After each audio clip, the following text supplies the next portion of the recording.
আসসালামু আলাইকুম সবাইকে। কেমন আছেন আপনারা? আমি ভালো আছি আলহামদুলিল্লাহ।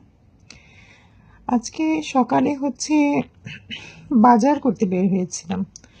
তো আজকের দিনটি খুব সুন্দর ছিল। খুব সুন্দর রোদ উঠেছিল, রৌদ্রোজ্জ্বল দিন। ফ্রান্সের লোকজন এই দিনটিকে খুব পছন্দ করে।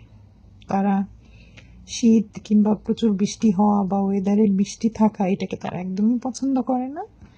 তারা রোদ উজ্জ্বল ঝলমলে দিনগুলো খুব পছন্দ করে।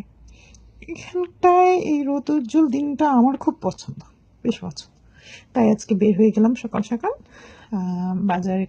মানে এখানে আমাদের দেশের মতো হাট বসে, মানে খোলামেলা বাজার যেটাকে বলে, এবং এই বাজারগুলোকে এই দেশে মাকশি বলা হয়। তাই চাইলাম আমিও যাই, বের হই।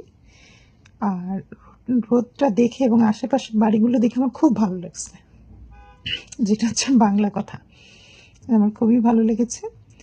অবশ্য এখন গাছপালাতে তেমন পাতা নেই। আমার পিছনে গাছগুলোকে দেখা যাচ্ছে। সামনে আস্তে আস্তে পাতা আসবে, পুরো সবুজ হয়ে উঠবে এই ফ্রান্স শহরটি। আমি ফ্রান্সের প্যারিসে আছি, তো সো আমার মনে হয় তখন এই ফ্রান্সটা আরও বেশি সুন্দর লাগবে, প্রাণোজ্জ্বল লাগবে। আর ফ্রান্সে এই রৌদ্রোজ্জ্বল দিনগুলোতে না প্রচুর মানুষ দেখা যায়। এছাড়া বৃষ্টি থাকলে, প্রচুর ঠান্ডা থাকলে তখন মানুষ একটু কম বের হয়, এই আর কি। আমার সকাল সকাল হাঁটাও হয়ে গেল। তারপর সুন্দর একটা দিনও দেখা হলো, এবং এখন মার্কশিটে যাব। টুকটাক কেনাকাটা আছে, কেনাকাটা করবো। আপনাদের সবাইকে ধন্যবাদ। Thank you.